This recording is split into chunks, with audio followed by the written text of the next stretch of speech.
What's up, Soil brothers and Soil sisters? Guys, thank y'all for joining me today in the garden.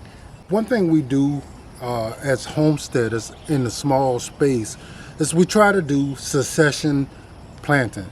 Depending on the time of year is what we actually plant first. So a lot of y'all know that we tried fiber beans for the very first time.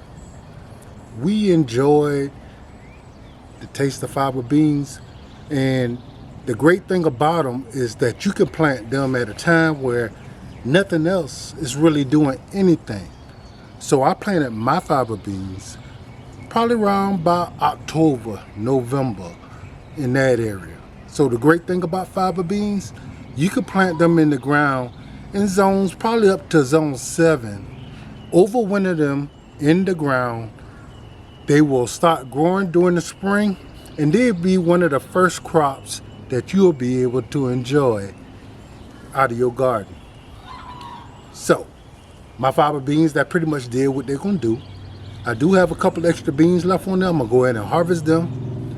I'm gonna go ahead and remove the old plants and see exactly what I'm gonna do with the new ones. So as y'all can see, the fiber beans look a little rough. But they do have some nice beans still left on them. They pretty much told me that they are done. So I listened. So now it's time for them to go. We will now plant our new succession plant, which will be okra. One of my favorite plants. My wife don't care for them, but I love okra. And we have some new varieties. Now, one thing I'm excited about this new variety is that it don't get very tall at all. I generally don't care about the height, except for we get a lot of wind. And we tend to have our plants pushed over because of the wind. So being shorter, I should not have that problem. As long as I get plenty of okra, I'm a happy man. So let's get to work.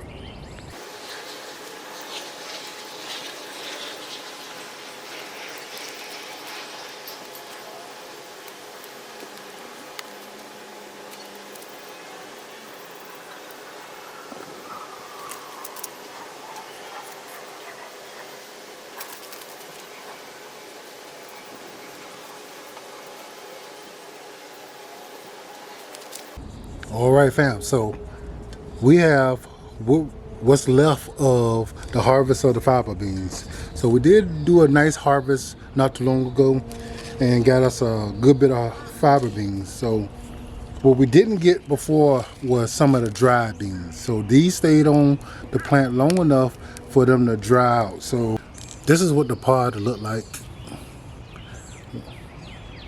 and the one that you want frozen, and you want this one as a dry bean.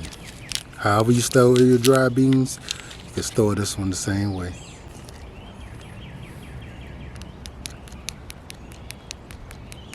I don't know if you can hear the difference in that. That's the dry bean. This is the not dried. Beets and carrots. You eat beets? No, it's good for blood pressure, so Sherry's growing them so you can lower her blood pressure. All right, fam. So this is my little brother. He stopped by to get some stuff during the harvest, so I want to introduce y'all to him.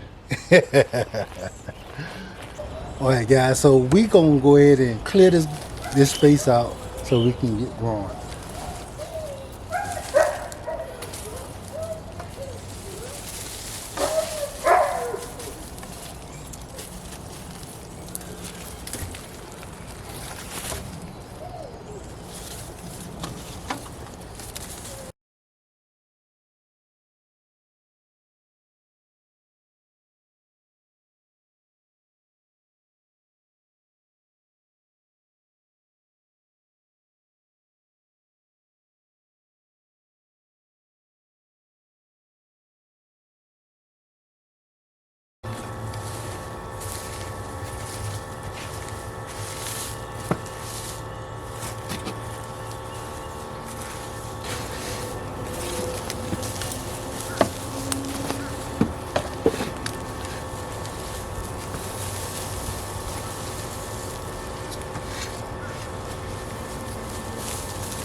All right, fam. So I'm very proud of my soil. So let me show you how beautiful this soil is. I built the soil, bunch of compost and natural organic material, chicken, rabbit poop, all that. So it is nice and rich and loomy. Like, this is beautiful soil, guys. Beautiful.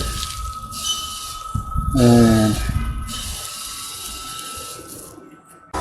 it gives me great growing potential to have such a great medium to start my plants off in. So it took years to get it to this point, to get as much of it. And it's pretty deep, but all nice, rich soil. I'm gonna put some more rabbit poop in here before I drop my seeds, and hopefully it can feed my plants all the way until the fall.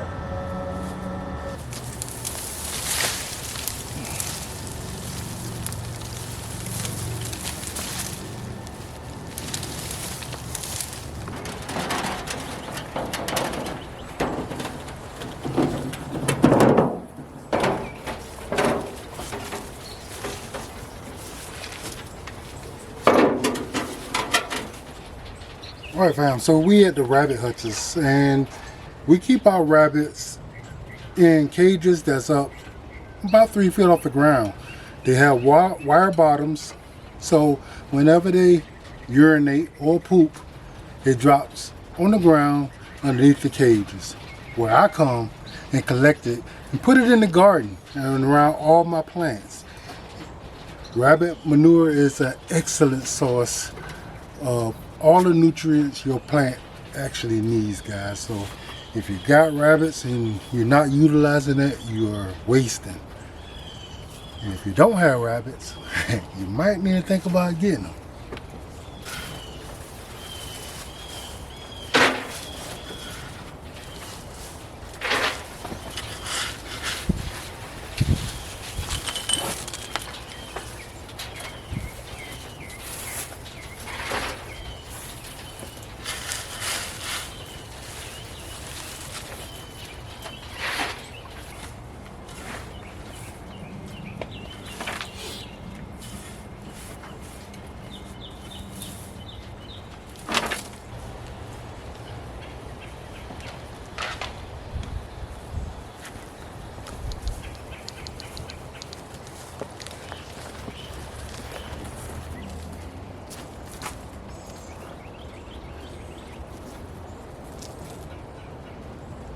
All right, fam. So I have my rabbit poop ready to go into my garden.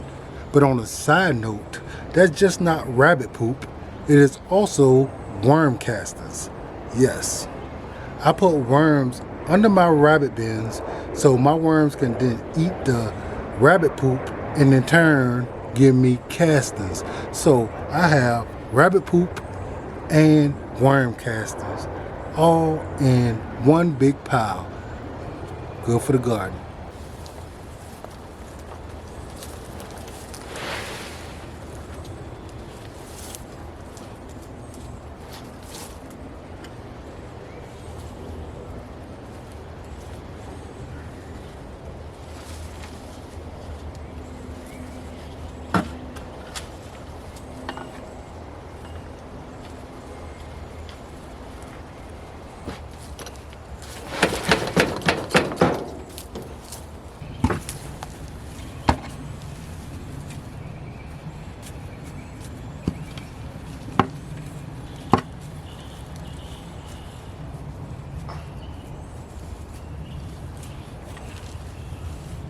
All right, fam. So I have many different varieties of okra, and if you came to the SoilFamily Expo, you probably got some of these varieties also. But the variety I think I'm going to plant this year is Jade okra. All right, so Jade is said to be our early producer 50 days. The pods, they tend up to about 5 inches, and they only grow 4 to 5 foot tall. So I think that'll be perfect for the garden because I shouldn't have to worry about the wind as much. And I can go ahead and start getting okra real early in the season. Generally, I don't plant okra until like the middle of the summer, but I want to go ahead and load my freezer up with as much okra as I can to get me through the year.